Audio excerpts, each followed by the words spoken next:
আমাকে জড়ায় ধরতে পারে, তাতে তোর সমস্যা কি? তাছাড়া স্যারের সাথে আমার প্রেম হয়ে গেছে, আমরা তাড়াতাড়ি বিয়ে করে ফেলব। হ্যাপি, ফাইজলামি না একটু কম কর। সব সময় কিন্তু ফাইজলামি ভালো লাগে না। এরকম একটা নম্র ভদ্র শান্ত শিষ্ট ছেলেকে নিয়ে এসব কথা বলতেছিস, তুই যে এগুলা বলতেছিস তোর মনে একটু বাধা দেয় না? না দেয় না।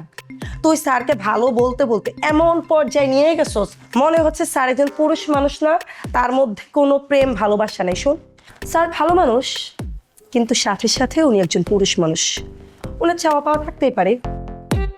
স্যার যে ভালো মানুষ আর সাথে একটা পুরুষ মানুষও, সেটা আমাকে আপনার বোঝানো লাগবে না। স্যার যদি কাউকে ভালোবাসে, সেই মেয়ে হলো একমাত্র জুলি, আমি।